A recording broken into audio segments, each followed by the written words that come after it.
ఇవాళ ఢిల్లీలో apex council భేటీ జరగబోతోంది సార్. ఈ భేటీకి తెలుగు రాష్ట్రాల ముఖ్యమంత్రులు హాజరు కాబోతూ ఉన్నారు.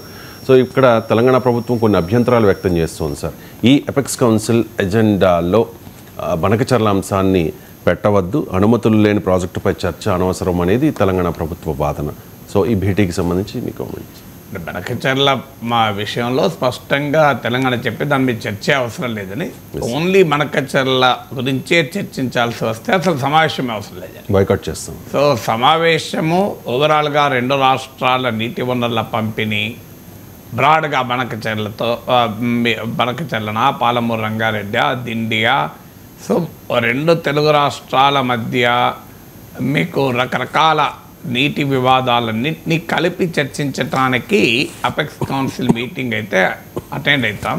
కానీ ఓన్లీ బనకచర్ల అయితే చర్చించేది ఏముంది అన్నది తెలంగాణ ప్రభుత్వ వైఖరి. ఎందుకంటే తెలంగాణ అనుమానం ఏంటి అంటే ఆంధ్రప్రదేశ్ ప్రభుత్వంలో భారతీయ జనతా పార్టీ కూడా ఉంది కనుక, మోడీ సర్కార్లో చంద్రబాబు నాయుడుకు పలుకుబడి ఉంది కనుక ఏకపక్షంగా ఏమైనా కేంద్రం ఆంధ్రప్రదేశ్ ప్రయోజనాల వైపు మొగ్గు చూపుతుందా అని అనుమానం. సో బనకచర్లపైన తెలంగాణ చర్చ ఎందుకు వద్దంటోందంటే చర్చ ఎప్పుడు పెట్టాలి, అసలు ఏ అనుమతులు లేవు, తాజాగా ఎన్విరాన్మెంటల్ ఇంపాక్ట్ అసెస్మెంట్ లేదని కేంద్ర పర్యావరణ మంత్రిత్వ శాఖ వేసిన నిపుణుల బృందమే అనుమతిని తిరస్కరించింది. అందువల్ల పర్యావరణ అనుమతి లేదు, సిడబ్ల్యూసి అనుమతి లేదు. ఏ అనుమతులు లేనప్పుడు చర్చ ఎక్కడిది అనేది క్వశ్చన్. మొదలు అసలు స్టాట్యుటరీ అనుమతులే లేనప్పుడు ఆ ప్రాజెక్ట్ గురించి చర్చ వల్ల ఉపయోగం ఏంటి, ఆ స్టేజ్ ఇంకా రాలేదు కదా అని. రెండవది, తెలంగాణ అభ్యంతరాలు అడ్రస్ కాలేదు. తెలంగాణ అభ్యంతరాలు ఏంటంటే అసలు నీటి వనరుల లభ్యత ఎంత గోదావరిలో. ఇప్పుడు ఆంధ్రప్రదేశ్ అనేది చంద్రబాబు నాయుడు పదే అనేది గోదావరిలో పుష్కలంగా నీళ్లున్నాయి, వృధాగా సముద్రంలో కలిసిపోతున్నాయి, రెండు రాష్ట్రాలు వాడుకుందాం, దీంట్లో అభ్యంతరం ఏంటి అనేది చంద్రబాబు నాయుడు వాదన, ఆంధ్రప్రదేశ్ వాదన. దానికి తెలంగాణ చెప్తుంది అంటే రేవంత్ రెడ్డి ఆ మధ్య ప్రకటన కూడా చేశారు, అయితే మాకు 1000 టీఎంసీలు గోదావరిలో ఇచ్చేసి మిగతా మీరే తీసుకోండి అనేది తెలంగాణ వాదన. నిజంగానే గోదావరిలో భారీగా నీళ్ళు ఉన్నాయన్నది వాస్తవం. మరి అది వరద జలాలే కదా, మొత్తం మీరే తీసుకోండి, మాకు 1000 టీఎంసీలు అష్యూర్ చేయండి అని. దానికి మన ఆంధ్రప్రదేశ్ అంగీకరించడం లేదు కదా.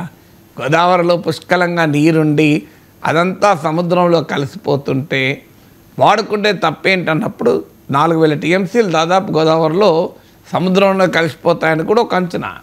సో తెలంగాణ ఏమడుగుతుంది, మాకు 1000 టీఎంసీలు చాలంటోంది, మీరు 1000 టీఎంసీలు ఇచ్చేయండి, మిగతా మీరే తీసుకోండి అని.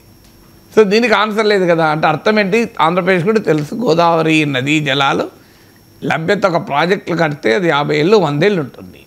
సో ఇప్పుడు ఎంత లభ్యత ఉంది, భవిష్యత్తులో ఎంత లభ్యత ఉంది అనేది క్వశ్చన్ మార్క్. సో అందువల్ల గోదావరిలో నీటి వనరుల లభ్యత ఎంత అనేది ఇంకా తేల్చకుండా అసలు గోదావరి కృష్ణా ట్రిబ్యునల్ ముందు తెలంగాణ కూడా ఒక రాష్ట్రంగా ఏర్పడిన 11 ఏళ్ల తర్వాత కూడా తెలంగాణను కూడా పరిగణలోకి తీసుకొని నదీ జలాల పునః పంపిణీ జరగాలన్నది తెలంగాణ డిమాండ్. ఆ డిమాండ్ కూడా ఇప్పటి వరకు క్లియర్ కాలేదు. దానిపైన సుప్రీంకోర్టుకు కూడా తెలంగాణ వెళ్ళింది. కానీ కేంద్ర ప్రభుత్వం మీరు సుప్రీంకోర్టులో విత్డ్రా చేసుకుంటే మేము దీన్ని పరిష్కరిస్తాం ట్రిబ్యునల్ ద్వారా అన్నారు, విత్డ్రా కూడా చేసుకుంది, ఇంతవరకు పరిష్కారం కాలేదు. సో అందువల్ల మీకు బనకచర్లకు అనుమతులు లేవు, కృష్ణా గోదావరి జలాల్లో తెలంగాణ వాటా ఎంత అనేది తేలలేదు, నదీ జలాల ట్రిబ్యునల్స్ తెలంగాణ రాష్ట్రం ఏర్పడిన 11 ఏళ్లకు కూడా తెలంగాణ కూడా పరిగణలోకి తీసుకుని పునః పంపిణీ చేపట్టలేదు.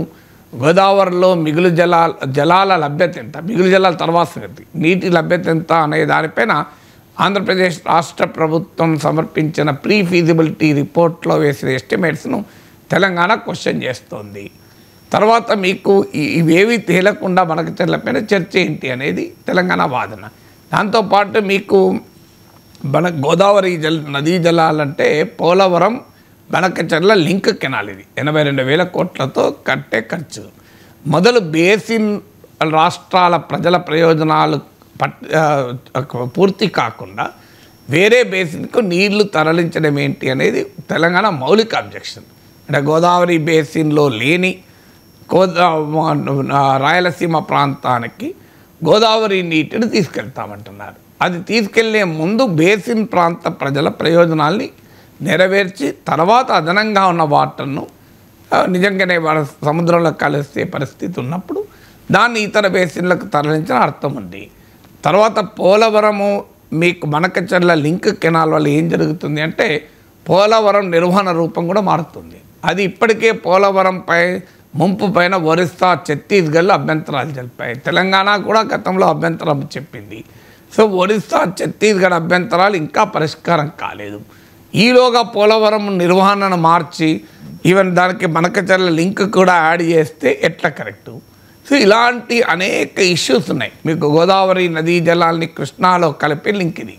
కలిపినప్పుడు కృష్ణా జలాల పంపిణీ ఏంటి? మళ్ళీ ఇలాంటి అనేక ఇష్యూస్ తేలకుండా అపెక్స్ కౌన్సిల్ చర్చించి ఏం చేస్తుంది? ఇద్దరు ముఖ్యమంత్రులు కూర్చొని పరిష్కరించుకునేది ఏముంటుంది?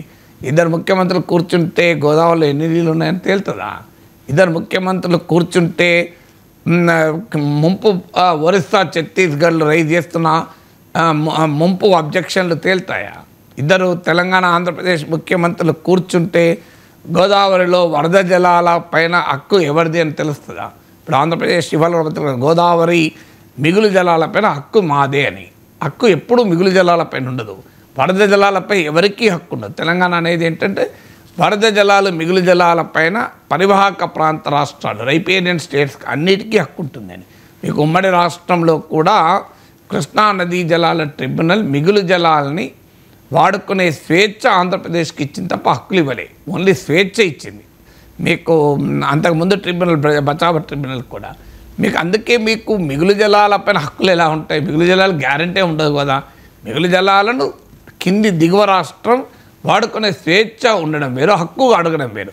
హక్కు అడిగినప్పుడు ఆటోమేటిక్గా పై రాష్ట్రాలు అంగీకరించవు. ఎందుకంటే రేపు ఏదైనా డిస్ట్రెస్ సిచ్యువేషన్ వస్తుంది, మీకు అసలు వాటరే ఉండదు, అప్పుడు నాకు హక్కు ఉంది కదా అని వాదించే ప్రమాదం ఉంటుంది. అందుకొరకు మీకు వరద జలాలు, మిగులు జలాలు సముద్రంలో కలుస్తున్నప్పుడు దిగువ రాష్ట్రం వాడుకుంటే స్వేచ్ఛ ఉంటుంది. Freedom to use surplus water the different, right to use surplus water. So ఇలాంటి అనేక అంశాలపైన తెలంగాణ, ఆంధ్రప్రదేశ్ల మధ్య తీవ్రమైన విభేదాలు ఉన్నాయి. సో ఇవి ఏవి పరిష్కారం కాకుండా ఇద్దరు ముఖ్యమంత్రులు కూర్చుంటే, ఇద్దరు ముఖ్యమంత్రుల వ్యవహారం కాదు కదా ఇది. రాజకీయంగా ఇప్పుడు ఆల్రెడీ రేవంత్ రెడ్డి, చంద్రబాబు నాయుడు సాన్నిహిత్యంతో తెలంగాణ ప్రయోజనాల్ని తాకట్టు పెడుతున్నాడు. ఆంధ్రప్రదేశ్ కంటూ బీఆర్ఎస్ తీవ్ర స్థాయిలో విరుచుకుపడుతోంది. మీకు భారతీయ జనతా పార్టీ నాయకుడైన వెదుర శ్రీరామ్, ఆయన కేంద్ర జలవనరుల మంత్రిత్వ శాఖకు మోడీ ప్రభుత్వంలోనే సలహాదారుగా ఉన్నారు. సో ఆయన అభ్యంతరం చెప్తూ బెనకచర్లపైన ఇవాళ కూడా పత్రికల్లో వచ్చింది. సో అందువల్ల బీజేపీలో కూడా తెలంగాణ నాయకులు అభ్యంతరం చెప్తారు, ఆంధ్ర నాయకులు సమర్థిస్తారు. సో అందువల్ల రాజకీయ పరంగా కూడా రేవంత్ రెడ్డి, చంద్రబాబు నాయుడుల వ్యవహారం కాదు కదా ఇది. సో రేవంత్ రెడ్డి రాసి ఇవ్వడానికి తెలంగాణ నీటి వనరులపైన ముఖ్యమంత్రులకు హక్కులు ఉంటాయా?